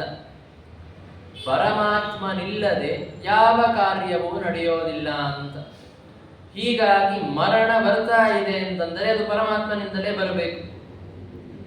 ನಿಮಿತ್ತದ ಸ್ಥಾನದಲ್ಲಿ ನಿಂತುಕೊಂಡು ಪ್ರಹಾರ ಮಾಡುವವರೋ ಹೊಡೆಯುವವರೋ ನಾಗರಾಗಿರಬಹುದು, ಅಸುರರಾಗಿರಬಹುದು, ಯಾವುದೋ ಮೃಗವೋ ಅಥವಾ ಜಡ ಪದಾರ್ಥವೋ ಏನೋ ಆಗಿರಬಹುದು. ಆದರೆ ಆ ಮರಣಕ್ಕೆ ನಿಜವಾಗಿ ಸ್ವತಂತ್ರ ಕಾರಣನಾದಂಥವನು ಪರಮಾತ್ಮನಿಂದ ಮರಣ ಬರೋದಿಲ್ಲ. ಹೀಗಾಗಿ ಭಗವಂತನಿಂದ ಮರಣ ಬರಬಾರದು ನನಗೆ ಅಂತ ಕೇಳಿಕೊಂಡು ಬಿಟ್ಟಿದ್ರೆ ಸಾಕಾಗ್ತಿತ್ತು. ಆದರೆ ಹಾಗೆ ವರವನ್ನ ಕೇಳಿಕೊಳ್ಳಬೇಕು ಅಂತಂದರೆ ಶ್ರೀಮನ್ನಾರಾಯಣನ ಸರ್ವೋತ್ತಮತ್ವ ಮತ್ತೆ ಸರ್ವ ನಿಯಂತೃತ್ವವನ್ನು ತಿಳಿದುಕೊಂಡಿರಬೇಕು. ಪರಮಾತ್ಮ ಸರ್ವೋತ್ತಮ, ಅವನು ಸರ್ವವನ್ನ ನಿಯಂತ್ರಣ ಮಾಡುವವ. ಆದ್ದರಿಂದ ನನಗೆ ಮರಣ ಬಂದರೆ ಪರಮಾತ್ಮನ ಕಾರಣದಿಂದಲೇ ಬರಬೇಕು. ಯಾರೇ ಹೊಡೆಯಲಿ ಅವರಲ್ಲಿ ನಿಂತುಕೊಂಡು ಭಗವಂತ ಪ್ರೇರಣೆ ಮಾಡಿದ ಅಂತಾದರಿಂದಲೇ ನನಗೆ ಮರಣ ಬರಬೇಕು. ಆದ್ದರಿಂದ ಪರಮಾತ್ಮನಿಂದ ಮರಣ ಬರೋದು ಬೇಡ ಅಂತ ಕೇಳಿಕೊಳ್ಳೋದಕ್ಕೆ ಪರಮಾತ್ಮ ಎಲ್ಲವನ್ನ ನಿಯಂತ್ರಣೆ ಮಾಡುತ್ತಾನೆ, ಅವನು ಸರ್ವೋತ್ತಮ ಅಂತ ತಿಳಿದುಕೊಳ್ಬೇಕಾಗತ್ತೆ. ಆ ಜ್ಞಾನ ಅವನಿಗೆ ಸದ್ಯಕ್ಕೆ ಲುಪ್ತವಾಗಿದೆ. ಆದ್ದರಿಂದ ಅವನು ಹಾಗೆ ಕೇಳಿಕೊಳ್ಳಿಲ್ಲ. ಅವನು ಏನೇನೆಲ್ಲ ಕೇಳಿದ, ಆದರೆ ಆ ಪಟ್ಟಿಯಲ್ಲಿ ಭಗವಂತ ಇಲ್ಲ ಅಂತಾದ್ದರಿಂದ ಆ ಸಂಪೂರ್ಣವರ ವ್ಯರ್ಥವಾಯಿತು ಅಂತ ನಾವು ಭಾವಿಸಬೇಕು. ಅಷ್ಟು ಸುಲಭವಾಗಿ ವ್ಯರ್ಥ ಆಗಲಿಲ್ಲ. ಸಾಕಷ್ಟು ವರ್ಷಗಳ ಕಾಲ ಆ ವರದ ಪ್ರಭಾವದಿಂದಾಗಿ ಅವನು ಎಲ್ಲ ಲೋಕಗಳ ಮೇಲೆ ಶಾಸನವನ್ನ ಮಾಡಿದ ಅಂತನ್ನುವ ವರ್ಣನೆಯನ್ನು ನಾವು ಕಾಣುತ್ತೇವೆ. ಬ್ರಹ್ಮದೇವರಿಂದ ಈ ಅದ್ಭುತವಾದಂತಹ ವರವನ್ನ ಅವನು ಪಡೆದುಕೊಂಡಿದ್ದಾನೆ. ಬ್ರಹ್ಮದೇವರು ತೃಪ್ತರಾಗಿದ್ರು, ಪ್ರೀತರಾಗಿದ್ರು ಅವನ ತಪಸ್ಸಿನಿಂದಾಗಿ ಅಂತಾದ್ದರಿಂದ ಅವರು ವರವನ್ನ ಕೊಟ್ಟಿದ್ದಾರೆ. ಅಷ್ಟೇ ಅಲ್ಲ, ಪರಮಾತ್ಮನ ಆಜ್ಞೆ ಇದೆ, ಈ ರೀತಿಯಾಗಿ ವರವನ್ನ ಕೊಡಬೇಕು ಅಂತನ್ನುವ ಆಜ್ಞೆ ಇದೆ. ಭಗವಂತನ ಆಜ್ಞೆ ಇಲ್ಲದೆ ಬ್ರಹ್ಮದೇವರೇನು ವರ ಕೊಡೋದಿಲ್ಲ.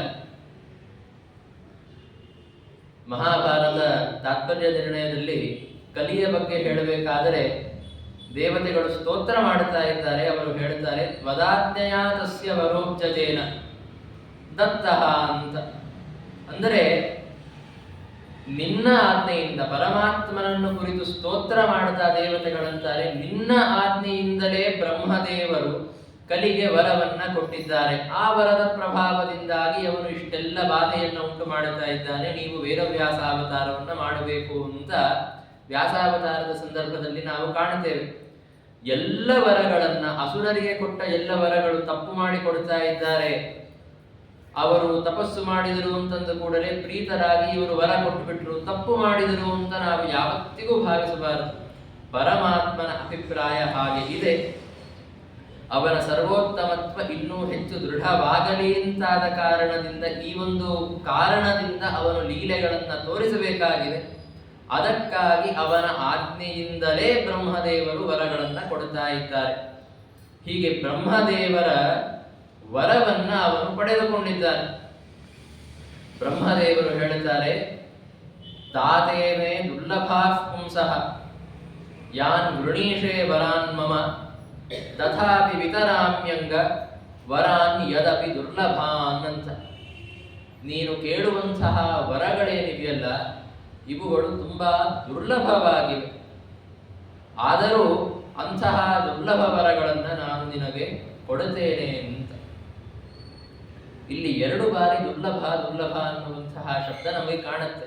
ತಾತೇಮೇ ದುರ್ಲಭಾಃ ಪುಂಸಃ ಅಂತ ಒಂದು ಬಾರಿ, ವರಾನ್ ಯದಪಿ ದುರ್ಲಭಾನ್ ಅಂತ ಇನ್ನೊಂದು ಬಾರಿ.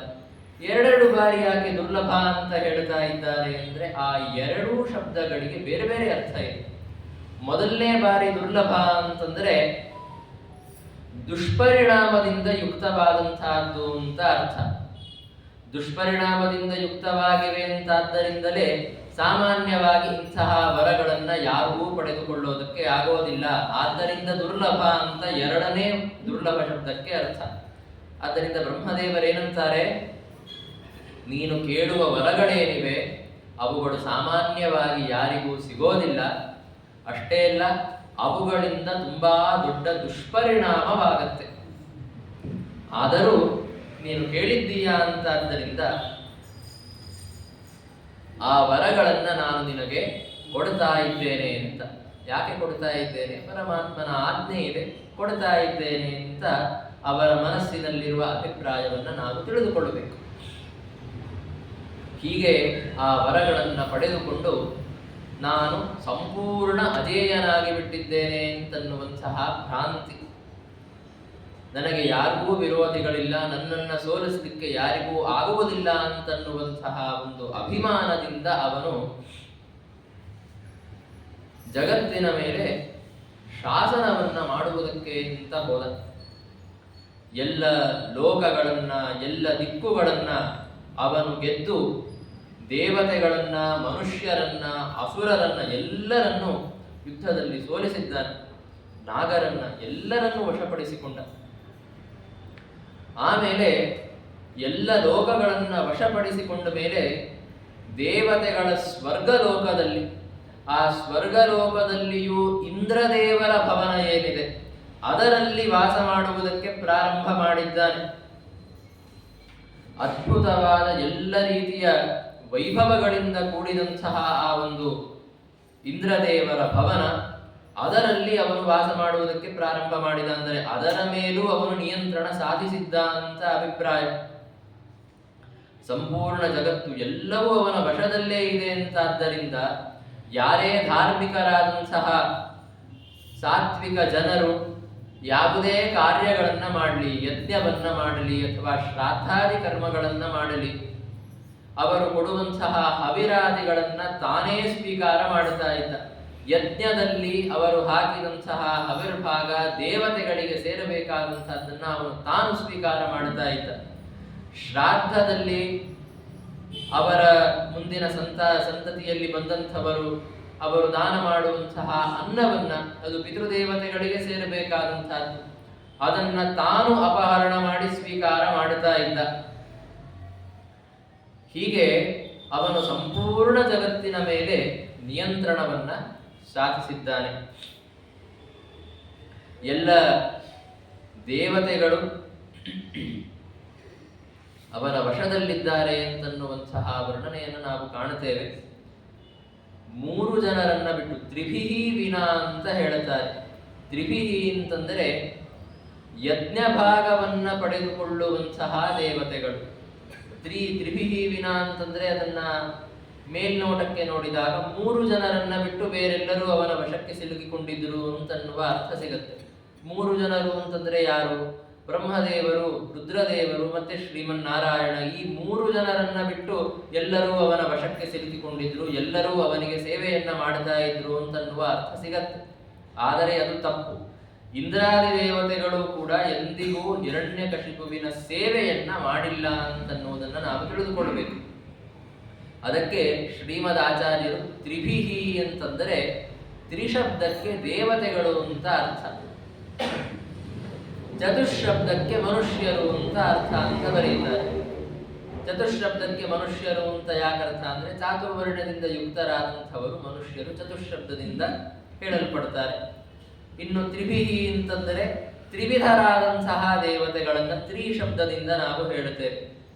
ಆದಿತ್ಯರು, ವಸುಗಳು ಮತ್ತೆ ರುದ್ರರು, ಮರುದಾದಿಗಳು ಕೂಡ ಇವರಲ್ಲೇ ಸೇರಿಕೊಳ್ಳುತ್ತಾರೆ. ಆದ್ದರಿಂದ ತ್ರಿವಿಧರಾದ ದೇವತೆಗಳನ್ನು ನಾವು ತ್ರಿಶಬ್ದದಿಂದ ಕರೀತೇವೆ. ಇಂತಹ ದೇವತೆಗಳನ್ನ ಬಿಟ್ಟು ಬೇರೆಯ ದೇವತೆಗಳು ಅಂದ್ರೆ ಯಾರು ಉಳಿದ್ರು?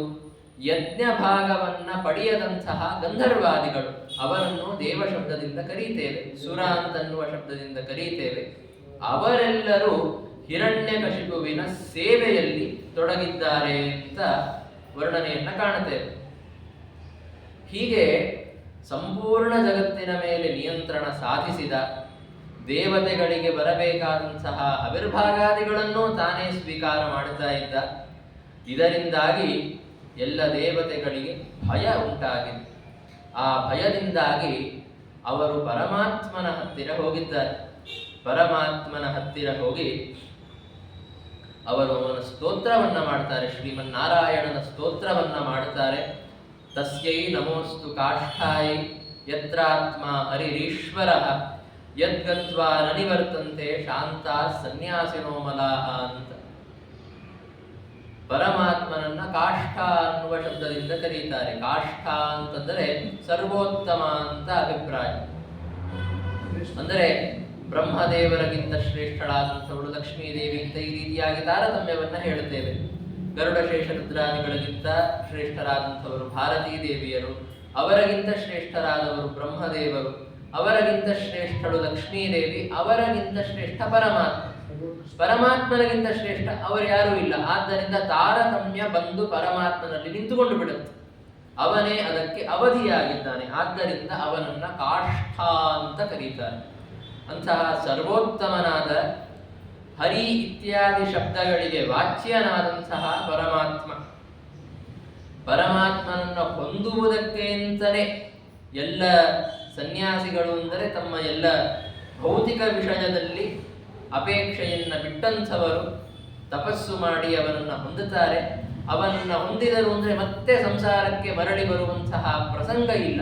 ಅಂತಹ ಸರ್ವೋತ್ತಮನಾದ ಶ್ರೀಮನ್ನಾರಾಯಣನಿಗೆ ನಾವು ನಮಸ್ಕಾರವನ್ನು ಮಾಡುತ್ತೇವೆ ಅಂತ ಈ ರೀತಿಯಾಗಿ ಪರಿಪರಿಯಾಗಿ ಸ್ತೋತ್ರವನ್ನು ಮಾಡಿದರು ಪರಮಾತ್ಮನನ್ನು. ಅವರ ಸ್ತೋತ್ರವನ್ನು ಕೇಳಿ ಭಗವಂತ ಅವರ ಮುಂದೆ ಬರಲಿಲ್ಲ. ಭಗವಂತನ ವಾಣಿ, ಅವನ ಧ್ವನಿ ಕೇಳಿಸಿದೆ. ಮೇಘ ಗಂಭೀರವಾದಂತಹ ತನ್ನ ಧ್ವನಿಯಿಂದ ದೇವತೆಗಳಿಗೆ ಆಶ್ವಾಸನೆ ಕೊಟ್ಟಿದ್ದಾನೆ. ನನ್ನ ಸಾಕ್ಷಾತ್ಕಾರವಾಗಿದೆ ನಿಮಗೆಲ್ಲರಿಗೂ, ಆದ್ದರಿಂದ ಯಾವುದೇ ಭಯ ಬೇಡ, ನಿಮಗೆ ಮಂಗಲವಾಗತ್ತೆ. ಅಷ್ಟೇ ಅಲ್ಲ, ಆ ಅಸುರ ಹಿರಣ್ಯಕಶಿಪು ಮಾಡ್ತಾ ಇರುವಂತಹ ದುಷ್ಕೃತ್ಯಗಳ ಬಗ್ಗೆ ನನಗೆ ಗೊತ್ತಿಲ್ಲ ಅಂತ ಏನಿಲ್ಲ, ನನಗೆ ಸ್ಪಷ್ಟವಾಗಿ ಗೊತ್ತಿದೆ ಅವನು ಏನು ಮಾಡ್ತಾ ಇದ್ದಾನೆ ಅಂತ. ವಿಷ್ಣು ದ್ವೇಷ ಮತ್ತೆ ವೈಷ್ಣವರ ದ್ವೇಷ, ಭಗವದ್ವೇಷ ಭಾಗವತ ದ್ವೇಷ ಎರಡನ್ನೂ ಅವನು ಮಾಡ್ತಾ ಇದ್ದಾನೆ. ವೇದಗಳು, ಬ್ರಾಹ್ಮಣರು, ಗೋವುಗಳು, ವೈಷ್ಣವರು ಅವರ ದ್ವೇಷವನ್ನ ಮಾಡುವಂಥವರು ಆದಷ್ಟು ಬೇಗ ನಾಶಕ್ಕೆ ಗುರಿಯಾಗುತ್ತಾರೆ ಅಂತನ್ನುವುದು ಸತ್ಯ ವಿಷಯ. ಆದ್ದರಿಂದ ಹಿರಣ್ಯಕಶಿಪು ಅದೇ ಕಾರ್ಯಗಳನ್ನು ಮಾಡುತ್ತಾ ಇದ್ದಾನಲ್ವಾ, ಅವನಿಗೂ ನಾಶ ಆದಷ್ಟು ಬೇಗ ಬಂದೇ ಬರುತ್ತೆ. ಆದರೆ ನಾಶಕ್ಕೆ ಒಂದು ನಿಮಿತ್ತ ಅಂತ ಮಾಡಬೇಕಲ್ಲ. ಇಲ್ಲಿ ಸದ್ಯಕ್ಕೆ ನಾನು ಪ್ರಹ್ಲಾದನನ್ನ ಅದಕ್ಕೆ ನಿಮಿತ್ತ ಅಂತ ಮಾಡಿಕೊಡ್ತೇನೆ ಅಂತ ಪರಮಾತ್ಮ ಹೇಳ್ತಾನೆ. ನಿರ್ವೈರಾಯ ಪ್ರಶಾಂತಾಯ ಸ್ವಸುತಾಯ ಮಹಾತ್ಮನೆ ಪ್ರಹ್ಲಾದಾಯ ಯದಾ ದೃಶ್ಯೇತ್ ಹನಿಷ್ಯೇತಿ ವರೋರ್ಜಿತಂ ಅಂತ. ಅವನಿಗೆ ವರ ಇದೆ ನಿಜ, ಆದರೆ ಅದು ನನ್ನನ್ನ ತಡೀಲಿಕ್ಕೆ ಸಾಧ್ಯ ಇಲ್ಲ. ಬ್ರಹ್ಮದೇವರ ವರ ಇದೆ, ಅದು ನನ್ನನ್ನ ಶ್ರೀಮನ್ನಾರಾಯಣನನ್ನ ತಡೀಲಿಕ್ಕೆ ಸಾಧ್ಯ ಇಲ್ಲ. ಆದರೂ ಯಾವಾಗ ಅವನು ತನ್ನ ಮಗನಾದ ಭಗವದ್ಭಕ್ತನಾದಂತಹ ಪ್ರಹ್ಲಾದನ ಬಗ್ಗೆ ಅಪರಾಧವನ್ನ ಮಾಡುತ್ತಾನೆ, ಆವಾಗ ನಾನು ಅವನನ್ನ ಸಂಹಾರ ಮಾಡುತ್ತೇನೆ ಅಂತ ಶ್ರೀಮನ್ನಾರಾಯಣ ಆಶ್ವಾಸನೆ ಕೊಟ್ಟಿದ್ದಾನೆ. ಈ ಆಶ್ವಾಸನೆಯನ್ನು ಪಡೆದುಕೊಂಡು ತುಂಬಾ ಸಂತುಷ್ಟರಾಗಿ ತಮ್ಮ ಭಯವನ್ನು ಕಳೆದುಕೊಂಡಿದ್ದಾರೆ ದೇವತೆಗಳು. ಮತ್ತೆ ಗತೋದ್ವೇಗಾ ಮೇನಿರೇ ಚಾಸುರಂ ಹತಂ ಅಂತ ಆ ಹಿರಣ್ಯಕಶಿಪುವಿನ ವಧವಾಯಿತು ಅಂತ ತಿಳಿದುಕೊಂಡ್ರಂತವರು. ಹಿರಣ್ಯಕಶಿಪುವಿನ ವಧ ಇನ್ನೂ ಆಗಿಲ್ಲ, ಆದರೂ ಅವರು ಆಯಿತು ಅಂತ ಹೇಗೆ ತಿಳಿದುಕೊಂಡ್ರು ಅಂತಂದ್ರೆ ಎಲ್ಲ ವ್ಯಾಖ್ಯಾನಕಾರರು ಹೇಳುತ್ತಾರೆ, ಏಷ್ಯತ್ತು ನಿಶ್ಚಿತಂ ಎದ್ದದು ಅತೀತತ್ವೇನ ಭಣ್ಯತೆ ಅಂತ. ಮುಂದೆ ಆಗೇ ಆಗತ್ತೆ ಅಂತ ಗೊತ್ತಿತ್ತು ಅಂದ್ರೆ ಆಯಿತು ಅಂತ ಹೇಳ್ತೇವೆ ನಾವು. ಯಾವುದೋ ಒಂದು ಕೆಲಸವನ್ನ ಹೇಳಿರ್ತಾರೆ, ಇನ್ನೂ ಮಾಡಿರೋದಿಲ್ಲ, ಕೆಲಸ ಮಾಡಿದೀಯಾ ಅಂತ ಕೇಳಿದಾಗ ಮಾಡಿದೆ ಅಂತ ಹೇಳ್ತೀವಿ. ಯಾಕೆ ಹೇಳ್ತೀವಿ ಅಂದ್ರೆ ಮುಂದೆ ಸ್ವಲ್ಪೇ ಸಮಯದಲ್ಲಿ ಅದನ್ನ ಮಾಡೇ ಮಾಡ್ತೀವಿ ಅಂತ ನಿಶ್ಚಯ ಇತ್ತು ಅಂದ್ರೆ ಮಾಡಿದೆ ಅಂತ ಹೀಗೆ ಭೂತಕಾಲ ನಿರ್ದೇಶವನ್ನ ಮಾಡುತ್ತೇವೆ. ಅದೇ ರೀತಿ ಪರಮಾತ್ಮ ಆಶ್ವಾಸನೆ ಕೊಟ್ಟಿದ್ದಾನೆ, ನಾನು ಸಂಹಾರ ಮಾಡುತ್ತೇನೆ ಆ ದೈತ್ಯನನ್ನ ಆದಷ್ಟು ಬೇಗ. ಪ್ರಹ್ಲಾದನಿಗೆ ಯಾವಾಗ ಅವನು ದ್ರೋಹ ಮಾಡುತ್ತಾನೆ ಆವಾಗ ಅವನನ್ನ ಸಂಹಾರ ಮಾಡುತ್ತೇನೆ ಅಂತ ಶ್ರೀಮನ್ನಾರಾಯಣನ ಆಶ್ವಾಸನೆ ಇದೆ ಅಂತಂದ ಮೇಲೆ ಅವನ ವಧ ಆಗೇ ಆಗತ್ತೆ ಅಂತ ನಿಶ್ಚಯ. ಆದ್ದರಿಂದ ಅವನ ವಧವಾಯಿತು ಅಂತ ತಿಳಿದುಕೊಂಡ್ರು ಅಂತ ವರ್ಣನೆಯನ್ನ ಮಾಡುತ್ತಾರೆ.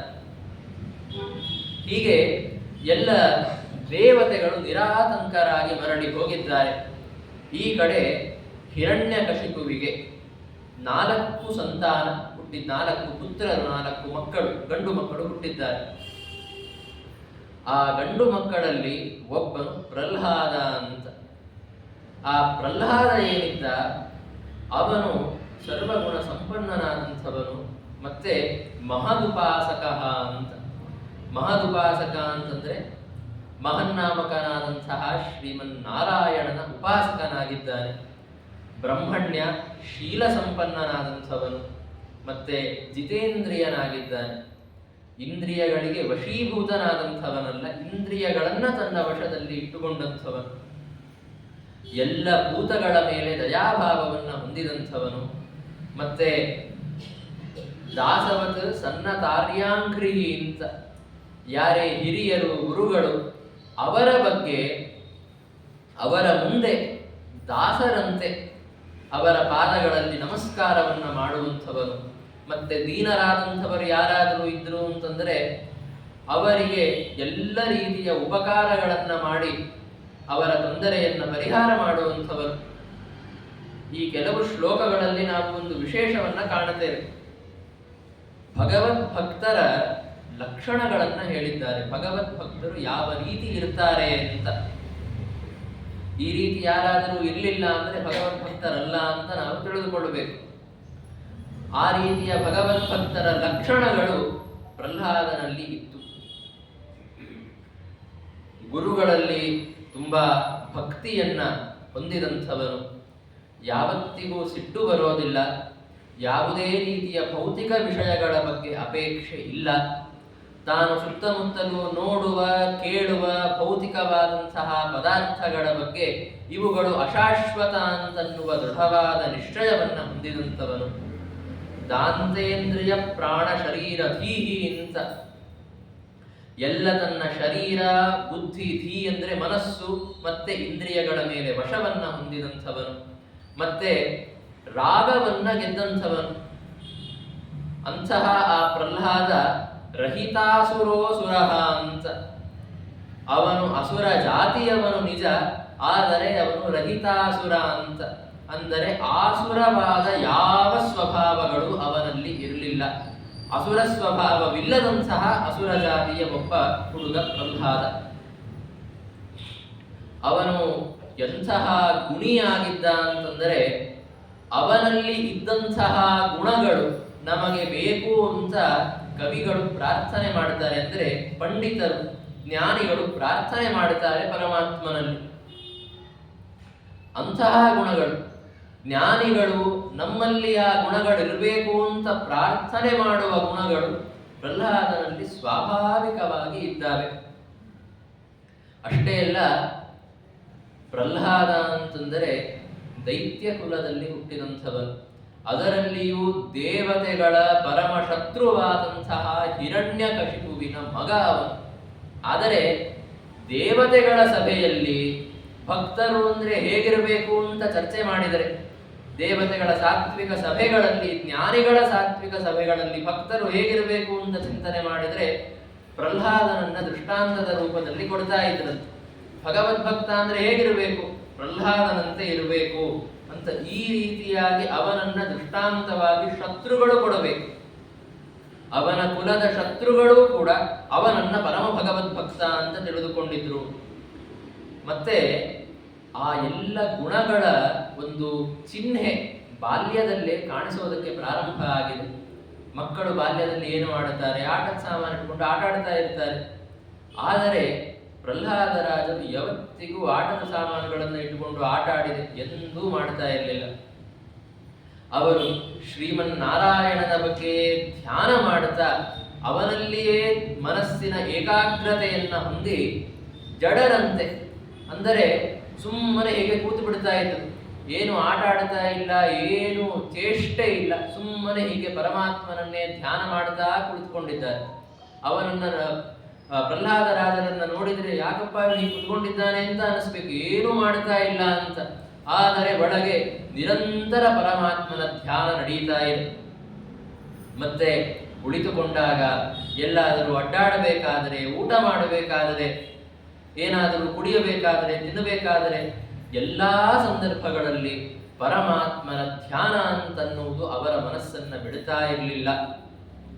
ಆದ್ದರಿಂದಲೇ ನಾನು ಏನು ಮಾಡ್ತಾ ಇದ್ದೇನೆ, ಯಾವ ಭೌತಿಕವಾದ ಕಾರ್ಯಗಳು, ಏನು ಭೋಗ ಮಾಡ್ತಾ ಇದ್ದೇನೆ, ಎಲ್ಲಿ ಅಡ್ಡಾಡ್ತಾ ಇದ್ದೇನೆ, ಎಲ್ಲಿ ಕುಳಿತುಕೊಂಡಿದ್ದೇನೆ, ಕುಳಿತುಕೊಂಡಂತಹ ಆಸನ ಚೆನ್ನಾಗಿದೆಯೋ ಇಲ್ಲೋ, ಮಲಗಿಕೊಂಡಂತಹ ಜಾಗ ಸರಿಯಾಗಿದೆಯೋ ಇಲ್ಲೋ, ಈ ಯಾವ ವಿಷಯದ ಬಗ್ಗೆಯೂ ಅವರ ಮನಸ್ಸಿನಲ್ಲಿ ಯಾವ ವಿಚಾರವೇ ಬರ್ತಾ ಇರಲಿಲ್ಲ.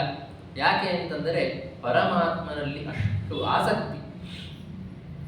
ಮತ್ತೆ ಭಗವಂತನ ಚಿಂತನೆಯನ್ನ ಮಾಡುತ್ತಾ ಯಾವಾಗಲಾದರೂ ಅಳೋದಕ್ಕೆ ಪ್ರಾರಂಭ ಮಾಡುತ್ತಾ ಇದ್ರಂತೆ.